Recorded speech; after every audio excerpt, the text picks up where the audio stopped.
कि बोला मेरे बड़े भाई के बिना राज्य का चलेगा कैसे, इसका पूर्ण अधिकार मेरे बड़े भाई का होता है। इसलिए हम लोग सभी लोग भैया से मिलने के लिए चलेंगे। मीटिंग बैठा तो उसमें चलने के लिए जितने अवधवासी लौट करके वापस आए थे और सभी लोगों ने कहा कि मैं भी चलूंगा, क्योंकि राम का विरह है प्यार। कौन बर्दाश्त करता, नहीं बर्दाश्त कर पाता। इसलिए सब लोग बोले मैं भी चलूंगा। भरत लाल जी अपनी टोलियों को लेकर के और चलते हैं। तब तक उधर क्या हुआ, तब तक तो उधर भगवान प्रयागराज पहुंचते हैं, केवट से मिलते हैं और चित्रकूट धाम में निवास करते हैं। केवट श्रृंगेरपुर में भगवान नदी के पार हुए थे और श्रृंगेरपुर जब पहुंचे तो लखन लाल जी ने और निखाद राजगुही ने भगवान का पर्ण कुटिया बनाया है। पर्ण कुटिया बनाया, उसमें भगवान निवास करते हैं। लखन लाल जी पहरेदार हैं, वहां केवट भी है और निखाद राजगुही भी है। कहते हैं भगवान के ऐसे व्यवस्था को देख करके और निखाद राजगुही रो पड़ता है। भला कहाँ राजा दशरथ का पुत्र, महलों में रहने वाला, ऐसा आराम करने वाला, हे परमात्मा ये तूने क्या किया, ऐसे कोमल राजकुमार को और तूने ऐसे जंगल में भेज दिया। बहुत कोसती है, कोसते हैं और कोसने के बाद जब रो पड़ा तो लखन लाल जी पूछते हैं भैया रोते क्यों हो। लखन लाल जी और निखाद राज दोनों में जो बातचीत चल रही है उसको केवट सुन रहा है, क्योंकि तीन ही तो वहां थे, जगत जननी जगदम्बा और राम प्रभु तो विश्राम में थे। रो पड़ा, बोले रोना इसलिए आ रहा है कि कहां राजमहलों में रहने वाला राजकुमार और इतने कोमल हाथ पैर, भला इसको कैसा माता पिता था जो इतने कोमल बाल गोपाल को और इस जंगल में भेज दिया, इस कांटों पर चलने के लिए भेजा, इस कंकड़ीली इसी रास्ते पर चलने के लिए भेजा, बिछावन में खरपतवार बिछाया गया, तकिया के बदले पत्थर लगाया गया, भगवान को आराम कर रहे हैं, राम प्रभु को कोई तकलीफ नहीं। लेकिन जब निखाद राज देखा तो पड़ा। लखन लाल जी समझाते हैं भैया शायद तुमको खबर नहीं है, ये तो भगवान है, भगवान ये तो लीला करने आए हैं, इसमें रोने जैसा कोई बात नहीं। नहीं को सुख दुख कर दाता, निज कृत कर्म भोग सब ब्राता। नहीं किसी को कोई सुख दे सकता है और नहीं किसी को कोई दुख दे सकता है। अपने अपने किए हुए कर्म का कमाई लोग भोगते हैं। और पता है ये लीलाधारी बिहारी हैं, ये लीला करने आए हैं। इस बात को केवट सुन लिया। पूरी रात्रि परिक्रमा लगाया तीन जनों ने उस कुटिया का। मैं भी आप लोगों को बोला था शुरू दिन कि जो जो कलश उठाए हो शाम को दीपक जलाना और परिक्रमा करना। मैं भी बोला परिक्रमा से बहुत लाभ होता है। क्या है, जिसको रोग हो न रोग, उसका रोग दूर हो सकता है परिक्रमा करने से। लेकिन शर्त यह है कि मकुन दाना है, और क्या इसको बोलते हो, इलायची दाना, क्या बोलते हो उसको, मूंगफली दाना, उससे रोग दूर नहीं होगा। तो क्या करना होगा आपको, जो आदमी असाध्य रोग से जूझ रहा हो उसके लिए अपने बराबर का वो धागा नाप ले, और कुछ ड्राई फ्रूट अच्छा, किशमिश, छोहाड़ा, काजू, पिस्ता, बादाम, इस तरह का ले ले। कितना लेना है, 108। और लेने के बाद एक चक्कर लगावे और यहाँ पर रखे, और वो जो धागा लिया उसमें एक गिरह मारे। 108 चक्कर मारना है, 108 बार वहां रखना है, और 108 उसमें गांठ देना है। उसके बाद असाध्य बीमारी से जो लोग जूझ रहे हैं उनके लिए, उसके बाद क्या करें, उस धागा को किसी ब्राह्मण से अभिमंत्रित करवा के और जंत्र बना के पहन ले। लेकिन श्रद्धा और भक्ति से करे तो अगर थोड़ा भी लेंस मात्र भी संशय रहा नहीं होगा काम। बिल्कुल समर्पण का भाव, मैं कुछ नहीं जानता, आप जानते, बीमारी से उसको निजात मिल जाएगा। जो बिल्कुल दरिद्र हो गया, नहीं दरिद्र समपातक पुंजा, जिसको खाने के लिए लाला पड़ रहा हो, माल पानी तो घर में आ रहा लेकिन रुक नहीं रहा, तो 108 को सिक्का ले ले और चक्कर लगाए वहां पे छोड़े, और फिर उसमें से जो तुमको इच्छा करे उसमें से एक सिक्का उठाओ और लेकर के चले जाओ, पीला कपड़ा में बांध करके और अपने तिजोरी में रख देना। कभी नहीं कमी होगी लक्ष्मी की। लेकिन सबके पीछे बात यही है कि शर्त यही है कि भाव से, अगर थोड़ा भी लगा कि पंडित जी का सब चक्कर चलते रहता है, नहीं होगा, नहीं होगा। जिसका बाल बच्चा नहीं पढ़ता हो, सफेद फूल ले लो 108, उसको चक्कर लगवाओ। शर्त यह है कि जब वो फूल रखे वहां पे सिर को झुकाना चाहिए। देखो उसकी बुद्धि प्रखर होती है कि नहीं। और दूसरी बात कहा जाए तो जिसके बाल गोपाल थोड़ा सा हल्का माइंड को होता है, उसको क्या बोलते हैं, जो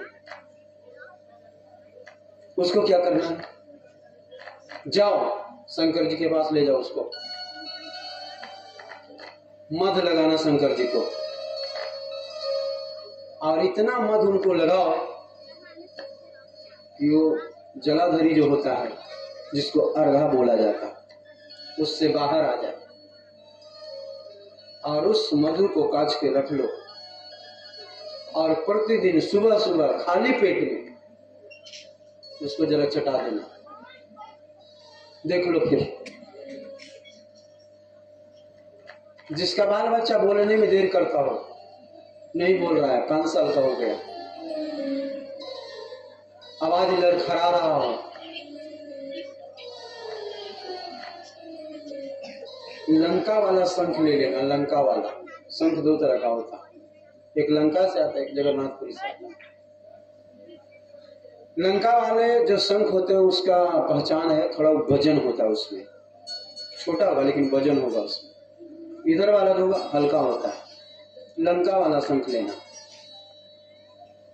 उसमें पानी भर के रख दो, और सुबह सुबह खाली पेट में उसको पानी पिलाओ लगातार 40 दिन। देख लो खुलने लग जाएगा। अरे क्या नहीं परमात्मा के यहां व्यवस्था है, बट ये है कि भरोसा के साथ करो। जो राम नाम गुण गाएगा जीवन में बड़ा सुख पाएगा।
जरा समर्पित हो करके दे, सब कुछ हो जाएगा। लेकिन भरोसा के साथ समर्पित हो जाओ तभी मिलेगा। भरोसा कर ले भगवान का, तुझे रोना नहीं होगा। भरोसा करो। बातचीत चल रही थे, केवट बस सुन लिया इतना ही। क्या कोई साधारण पुरुष नहीं, ये ब्रह्म है। निखादराज ये इनकी लीला है। बस इतनी सी बात सुनी। एक भरोसा, एक भरोसा, एक बल, एक आस, विश्वास। विश्वास हो गया, ब्रह्म आ गया। ब्रह्म है। अब तो प्यारी सुबह हुआ, और सुबह हुआ तब निखादराज के चरणों में पड़ गया केवट, भैया सुबह सुबह का समय। भैया बोलो क्या हुआ? उठो उठो उठो। उठूंगा लेकिन एक शर्त है। बोले क्या? बोले शर्त यह है कि कल सुबह नदी किनारे किसी का नाम नहीं होना चाहिए, बस इतनी सी बात है, केवल मेरा नाम होगा। अब निखात राज को लगा कि बेचारा ये भी रात भर मेरे साथ ड्यूटी किया, तो चलो कोई बात नहीं, कल तुम्हारा ही नाम होगा। डुगडुगी पिटवा दिया, कल किसी का नाम नहीं होगा नदी किनारे, केवल केवट का होगा। अब निखात राजगुरु तो उससे के राजा थे सभी मल्लाहों का, कौन नहीं मानेगा। इसका नाम भी कैसा था? जीर्ण शीर्ण हो गया था, टूटा हुआ था, हर मिनट पर 5 बाल्टी बाहर निकालता था, नहीं तो नाम डूबे, ऐसा जर्जर स्थिति में था। सुबह हुआ, आज भगवान को गंगा के पार जाना है। केवट नाव लेकर के घाट यहां उस किनारे जाकर के लगा करके बैठा है। केवट को पता है और तो कोई है नहीं, जाने के लिए तो बस मैं ही एक सहारा हूं इनको पार करने का। इसलिए केवट इत्मीनान होकर के बैठा है, और सामने भी अगर कस्टमर का इंतजार करता हो तो चले, तो पीठ पीछे करके आराम से बैठा है। आएगा तो इधर ही, कोई दूसरा तो है नहीं जो पार लगाए, इसलिए मेरे को ही बुलाना है इनको, इसलिए इत्मीनान से बैठा है।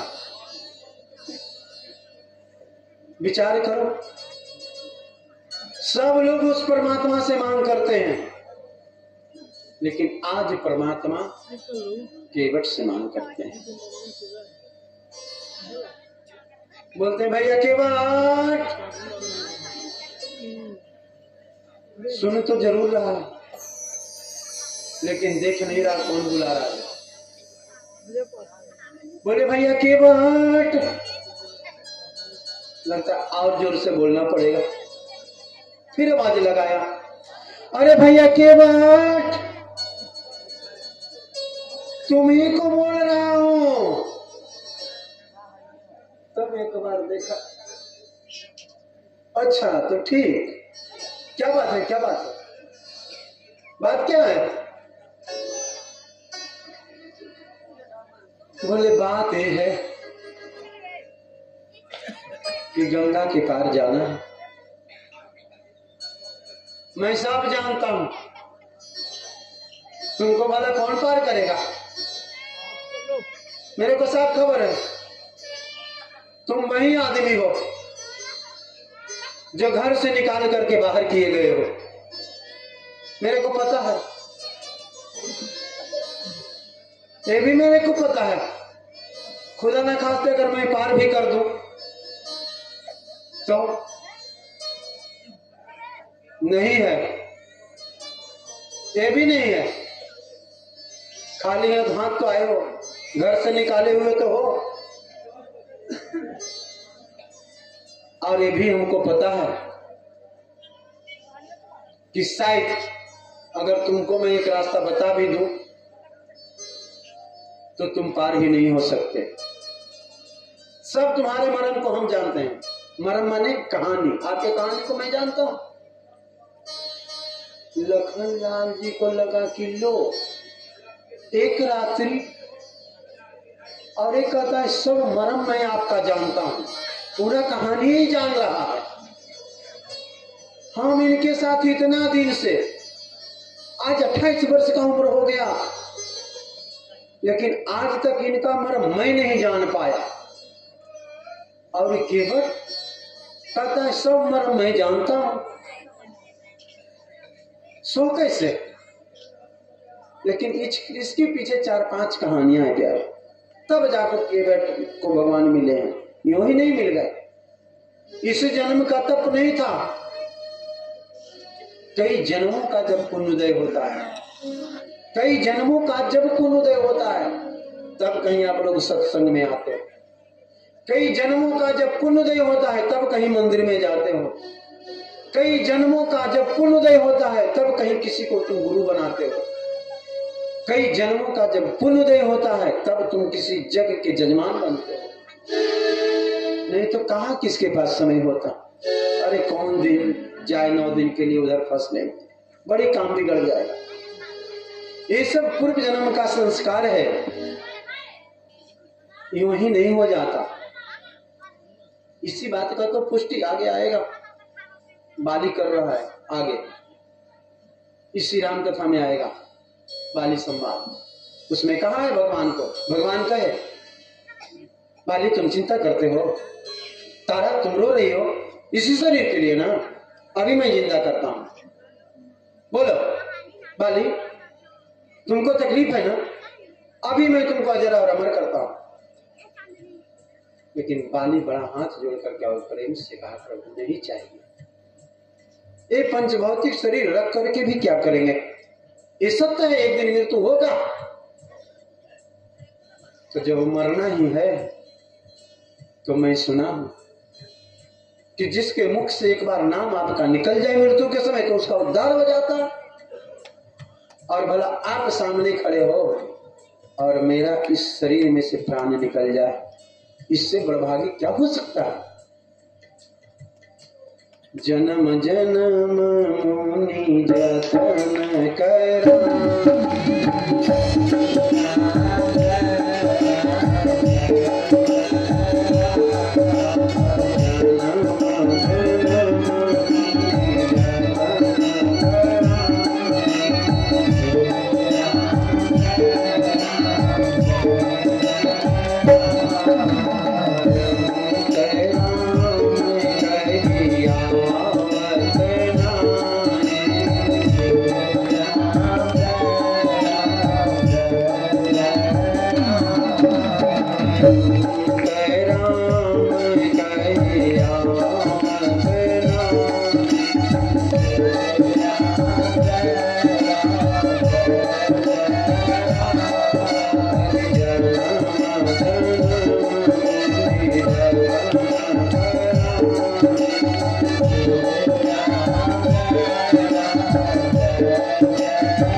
कह रहा है, मैं जानता हूं आपके मरण, आप कौन हो, इसलिए आपके गुण को मैं जानता हूं। बोले क्या जानते हो, अरे और तो और मैं ये भी जानता हूं कि आपके चरण रज में जादू है, चरण में नहीं रज में, धूल में जादू है। बोले जादू, ये पूरा मेरा पोल ही जानता है, ये तो विवाह के पहले की बात है कि मेरे चरण के रज से अहिल्या का उद्धार हुआ, वो पत्थर की शिला नारी बन गई, ये तो तब का भी बात जानता है।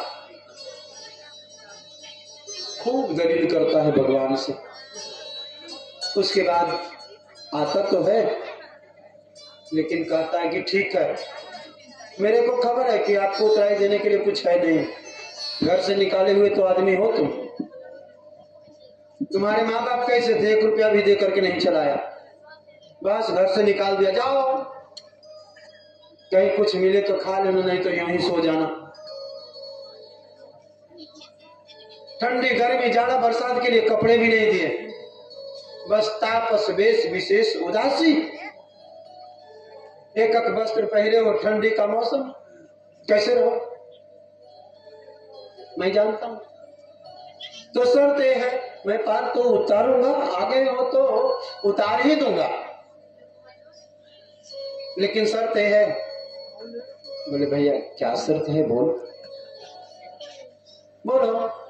बोले शर्त यह है कि देख भाई, यूं तो मेरे को पता है कि मैं आपको उतार दूंगा पार, 3 आदमी आप लोग हो, और 3 आदमी हो तो तीनों से 3 रुपया भी मेरे को मिलने वाला नहीं है। यूं ही मैं नाव चला करके जाऊंगा उस पार और उतारूंगा, फिर उधर से वापस खाली आ जाऊंगा, कुछ मिलना तो है नहीं। तो एक काम करो। बोले क्या करो? क्या करो? बोले एक काम करो, लाओ तुम्हारा पैर धो देता हूं, क्योंकि तुम्हारे पैर में अगर कहीं रज रहा, धूल लगा हुआ रहा, तो मेरे को पता है कि तुम पत्थर के स्पर्श करने से जब तुम स्त्री बना सकते हो, तो मेरा नाक तो बिल्कुल जीर्ण शीर्ण सड़ा हुआ है। आज का कोई थोड़े है, ये दादाजी के राज का है। मिनट नहीं होता 5 बाल्टी बाहर करता हूं इसमें से, नहीं तो डूब जाएगा ये।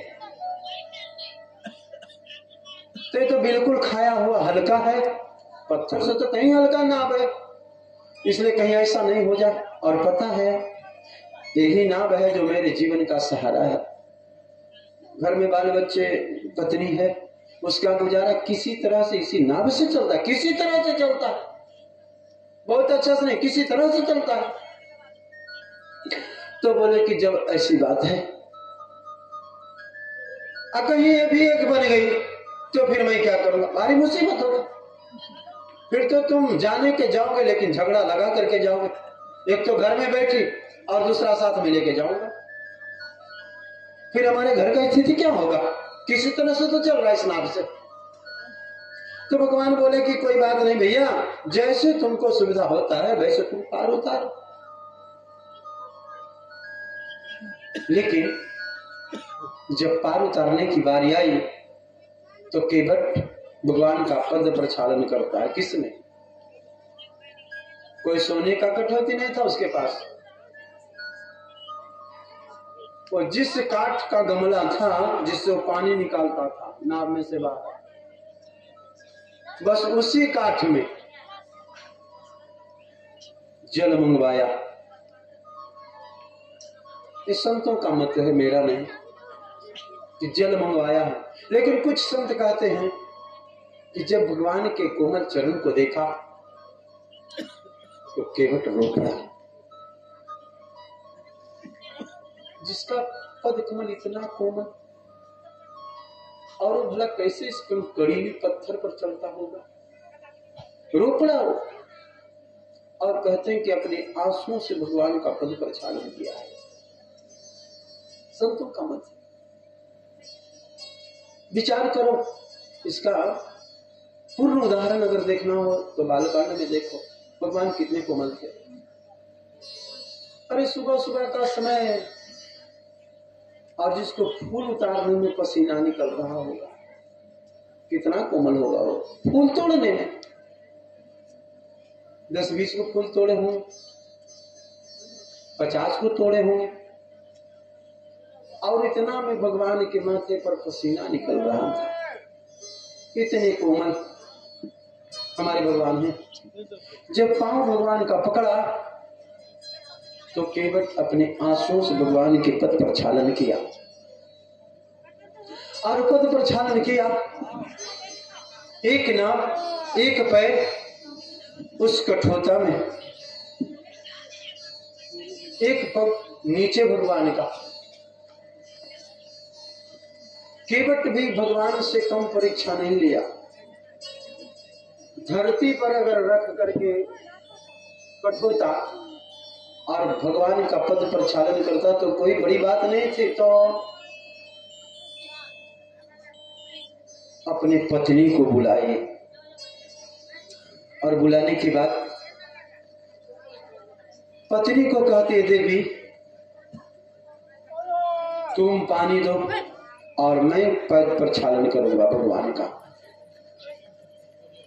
केवट मानो इस तरह से कठौता अपने हाथ में लिया, एक हाथ पर, और इस पर कठौता है, इसके ऊपर भगवान का चरण है, और एक पैर से भगवान नीचे खड़े हैं, हिल रहे भगवान, एक हाथ से पद प्रक्षालन करता है। भगवान डोलते हैं, बोलते हैं भैया केवट तुमको ऐसा नहीं लगता तुमको ऐसा नहीं लगता कि अगर मैं गिर गया तो मेरी पत्नी भी साथ में, अनुज भी मेरा साथ में, लोग हंसेंगे? अच्छा तो ऐसा बात है, चल खड़ा रह, पैर निकाल बाहर रख। मेरे को नहीं धोना, गिरने का डर इसको लग रहा है, हमारा नाम चल जाएगा, इसका कोई डर नहीं, इसको गिरने का डर है। पत्नी देख लेगी, भाई देख लेंगे, रखो पैर नीचे, नहीं धोना है हमको। बोले भैया इतना गुस्सा क्यों करते हो, थोड़ा शांत हो। अरे सच ही तो कहता हूं भैया, केवल एक पैर पे मैं खड़ा हूं, और वो भी अगर कहीं नीचे तू रखा होता तो चलता, तुम एक हाथ में लेकर के रखे हो, उसके ऊपर कठोता, और उसके ऊपर तुम इतना ऊंचा करके रखे हो, पैर मेरा एक ऊपर एक नीचे, हाथ भी तुम्हारा हिल रहा है क्योंकि बूढ़े हो चले हो। धुलवाना है कि नहीं, जो बोलो पहले, धुलवाना है बोल तो ठीक, नहीं धुलवाना तो कोई बात नहीं, तो निकाल बाहर कर। बोले भैया धुलवाना तो है, गिरने का डर लग रहा। बोले तो इतने पढ़े लिखे हो तुम, मैं तो जानता था तुम्हारा मरहम, लेकिन ये मैं नहीं जानता कि तुम पढ़ा भी नहीं था।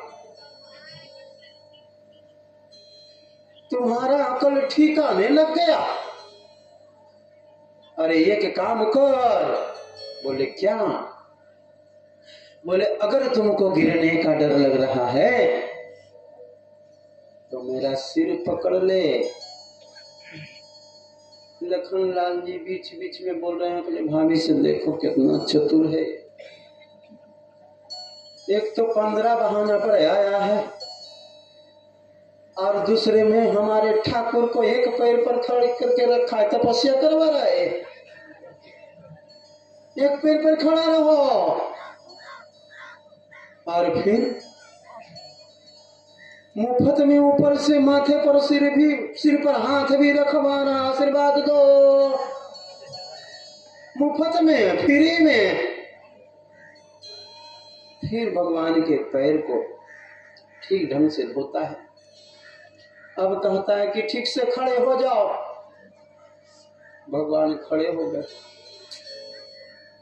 एकदम चौपट है, सरकारी स्कूल लायक भी नहीं है ये। अरे फिर पग में धूल लग गया, और धूल का ही डर है, धूल का ही डर है। तो बोले भैया केवल क्या करें बोलो। बोले मैं बोला ना कि पग में धूल नहीं लगना चाहिए, फिर तुम धूल लगा लिए, चलो लाओ धोता हूं। फिर धोता है, फिर धोता है, और फिर भगवान के पैर को ठीक से प्रक्षालन करने के बाद दूसरा पग भगवान को डलवाता है। एक पैर भगवान नीचे करते तो दूसरा कठोता में, दूसरा कठोता में तो एक पग नीचे। भगवान परेशान हो गए। लखनलाल जी मन में कह रहे हैं कि लगता है अभी मौका मिलता, अभी इसका ब्रह्म जमुनारे हम करवा ही देते। केवल कान खोल करके सुना, क्या बोला क्या बोला, बोल बोल बोल, पहले बोल लो, उसके बाद चलने का होगा। बोलो क्या बोल रहा है तुम, बोलो। बोले कुछ नहीं कुछ नहीं, मैं सब सुना हूं। क्या क्या तुम बोल गए, जो तुमको हिम्मत है पीछे हाथ किए तर्कश से बाहर निकाल, मार, अगर तुम में दम है तो मारो। हाथ पीछे क्यों रखा, निकाल निकाल निकाल, मार मार मार, देखता हूं तुमको, अगर हिम्मत तुम्हें तो मारो। तुमको पता है मेरा क्या होगा, जो सबसे पहला फायदा मेरा होगा।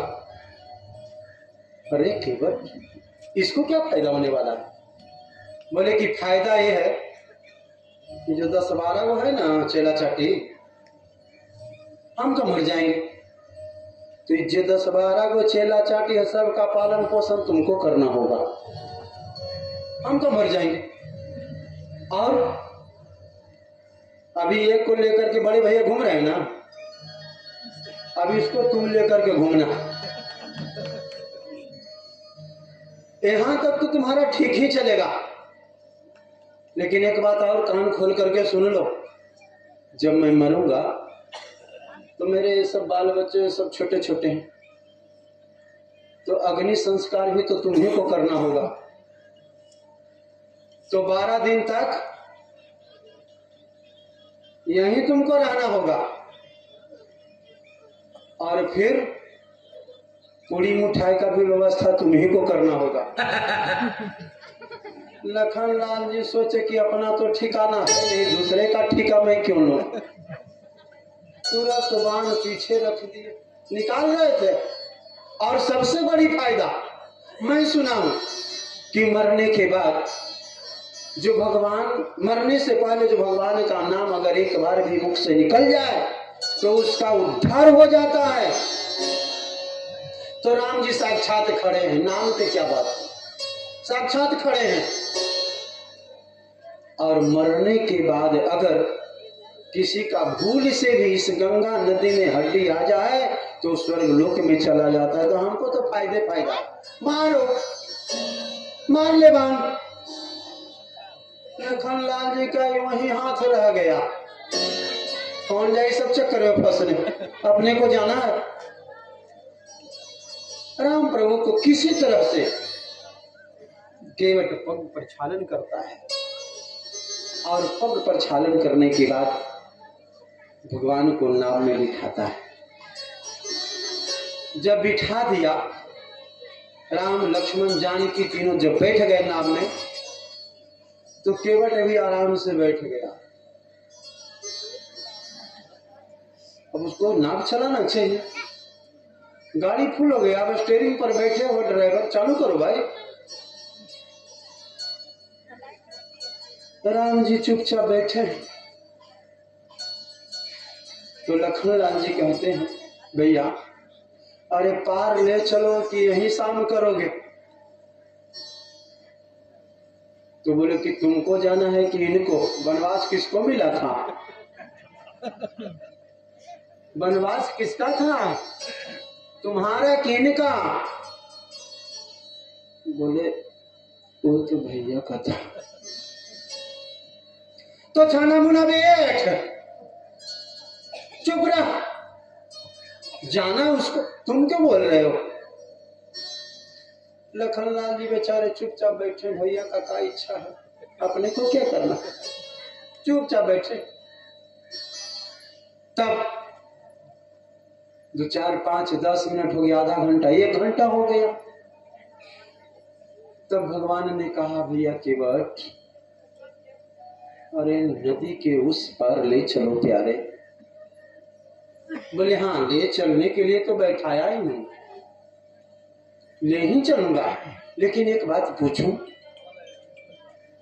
बोले पूछ लो, क्योंकि भगत के बस में है भगवान, पूछ लो भाई, कुछ बाकी ना रह जाए पूछना, इसलिए पूछ लो। बोले तो अच्छा, वनवास आप लोगों को मिला था तीनों को। बोले नहीं, वनवास तो हमको मिला था। तो बोले कि तो फिर ये लोग कैसे साथ में हो गए। बोले कि ये तो हमारी धर्म पत्नी है, तो इन्होंने कहा कि आप चले जाएंगे तो भला अकेले कैसे मैं रह पाऊंगी, 14 साल का समय है। तो बोले चलो ये तो ठीक है, जीवन संगिनी है, सुख दुख में साथ देंगे, हमने कसम दिखाई तो आ गई तो कोई बात नहीं, ऐसे ही पत्नी को साथ में ले जाना चाहिए। भले दारू पीने जाओ तो पत्नी को घर में बिठा के रखना, क्योंकि आंख लगा कि इतना रुपये का ही दारू पी रहे तो सब्जी हो जाता, तो बिठाना। लेकिन तीर्थ करने जाओ तो पत्नी को जरूर लेकर के जाना। सुख दुख बांट लेंगे, हमने कसम दिखाई, वो गए तो बन गई मैं आई। सीता जी को भी वनवास हुआ था, वो क्यों ना आए, सीता जी की युक्ति है। तो बोले ये तो धर्म पत्नी थी तो लेकर के आए, चलो ठीक ही है, लेकिन ये बदमाशवा के लेके कहला घूमता है जी, ये पूरा सब कानून बिगाड़ेगा। बोले कि ये तो मैं भी वहीं समझ गया था अवध में ही, वहीं से मेरा जतरा खराब हुआ है। मैं मना कर रहा था कि वनवास हमको मिला है, हमको जाना, तुम मत जाओ, तो ये नहीं मानी। मैं सोचा चलो धर्म पत्नी है तो चलो साथ में चलो, लेकिन ये भी पीछे लग गया। तो छोटा भाई चलो केवट कोई बात नहीं, थोड़ा नटखट है, इसके बाद कर दे, बच्चा है ना भी, रहने तो इसको। तो अच्छा ठीक है कोई बात नहीं, पार तो करूंगा ही। अच्छा एक बात बताओ। बोले पूछो। बोले तो आप लोगों ने पढ़ाई भी किया है क्या? लखनलाल जी कहले तीसरा उपाधि पैदा हुआ, इस नाव पर पढ़े लिखे लोग ही जाते हैं, जो पढ़ा लिखा नहीं रहेगा उसको नहीं ले जाओगे? बोले बात ऐसा नहीं प्रभु, बात ऐसा है कि मैं इसलिए पूछ रहा हूं कि पढ़े लिखे हो कि नहीं। बोले कि हाँ पढ़ने तो गया था, पढ़ने के लिए गया था, विश्वामित्र बाप जी लेकर के हमको गए थे पढ़ाने के लिए, मैं पढ़ा था विद्यापीठ में। अच्छा तो पढ़े हो, अच्छा ये बताओ वहां इंग्लिश मीडियम था कि संस्कृत मीडियम से पढ़े हो? बोले लो ये तो मीडियम भी यहाँ चलने लगा, क्या क्या इंटरव्यू लेगा उसके बाद पार करेगा। बोले कि वो तो मैं संस्कृत मीडियम से पढ़ा था। अच्छा तो ठीक, तब तो तुमको कुछ मंत्र मंत्र भी आता होगा। बोले मंत्र, लखनलाल जी मन में विचार करते हैं कि अच्छा इस पर मंत्र वाले ही लोग बैठ के जाते हैं, जिसको मंत्र नहीं आएगा नहीं जाएगा। राम प्रभु बोले भैया हाँ मंत्र तो आता है, क्या करना है? बोले वो आप नहीं समझोगे।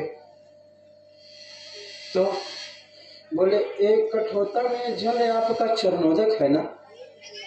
बोले हाँ चरणोदक तो है। तो जो हमारे पितर लोग मर गए, बाबा दादा पापा सब मर गए हैं, और सब मर गए, वो देखो ना वो स्वर्ग में जाने के लिए खड़े हैं, लेकिन इतना पुण्य ही नहीं उनका, इसलिए वो बोल रहे हैं कि एक काम करो ना, जब आ ही गए हैं तो थोड़ा सा तिलांजलि हम लोगों के नाम का भी करा दो, क्योंकि पितृदोष लगा है, और पितृदोष का निवारण जब तक तिलांजलि नहीं करोगे तब तक होगा नहीं। तो बोले अच्छा तो ठीक है, चल भैया ये ब्राह्मणों का काम हमसे करवा ले भाई। राम प्रभु ने कुछ कुछ मंत्र ये भी सीधी कुछ बोला होगा, तिलांजलि दिलवाया, और जब तिलांजलि दिलवाया तब राम प्रभु बोले अब तो हो गया भैया, अब चलो बड़ा लेट हो रहा है। बोले सुनो सुनो रुको रुको थोड़ा सा रुक जाओ, चलता हूं। भगवान ने तिलांजलि दिलवाया उसके पूर्वजों को, वो अपने पितरों को पार किया है, और पार करने के बाद अब परमात्मा कहते हैं भैया की बात ले चल भाई पार कर। बोले रुको जरा आ रहा हूं। बोले अब क्या इसको छूट गया, अब क्या छूट गया? बोले राघव आपको पता है मेरे छोटे छोटे लाला हैं सब, नाना नाना, और गरीब हूं, और हमारी पत्नी बेचारी भोली भाली है, और ये तो ठीक, ये जो हमारे गांव वाले लोग हैं बिल्कुल भोला भाला, तो थोड़ा आपका चरणोदक है ना, मैं तो पान करूंगा ही, लेकिन जरा अपने ग्राम वासियों को भी चरणोदक दे दो, फिर चलेंगे। अब तो गया डुगडुगी लेकर के गांव में, अरे चलो चलो भगवान का चरणोदक बट रहा है, जिसको पार जाना है चलो चलो चरणोदक ले लो। अब सभी गांव के लोग आए, लग गई लाइन यहां से वीर तक, लखन लाल जी समझ रहे हैं कि लगता है कि आज सुबह से शाम होगा, कल ये नाभ खुलेगा। इतनी लंबी नहीं, क्योंकि भगवान के चरणोदक किसको नहीं चाहिए। चरणोदक के महत्व को आप लोग जानते हैं। भगवान के चरणोदक नहीं जानते आप लोग। भगवान के चरणोदक में प्यारे इतना गुण है, इतना गुण है। अगर अंत समय में किसी के मुख में चला जाए तो जीवन भर पाप किया होगा, लेकिन अगर चरणोदक मिल जाए तो उसका उद्धार हो जाता है। एक गुण है भगवान के चरणोदक में। बस इसीलिए तो तुलसी दल और गंगा जल लोग मरते समय देते हैं। क्यों? क्योंकि ये जो गंगा है ना, ये भगवान का चरणोदक ही है। अब कहोगे महाराज सो कैसे? उस समय जब भगवान का 52 अवतार हुआ था, 3 पग भूमि का मांग किया था उन्होंने। कितना? 3 पग। और कहते हैं कि जब उन्होंने मांग किया कि मेरे को 3 पग भूमि दो, तो बलि ने यही कहा था कि भला 3 पग भूमि लेकर के करोगे क्या? भगवान छोटे तो थे, 52 अंगुल के छोटे थे। उसको लगा कि 3 पग भूमि लेगा, इसमें तो झोपड़ी भी नहीं बनेगा। तो बलि ने कहा कि जहां आपको इच्छा करे वहां आप 3 पग भूमि ले लो। तो कहीं यूं ही थोड़े लूंगा, तो पहले संकल्प करो 3 पग दूंगा। तो राजा बलि शंख में जल लिए संकल्प जब करने के लिए तैयार हुए, तो उनके गुरुजी कौन थे उनका गुरुजी? हमको याद नहीं, आप लोग को नहीं।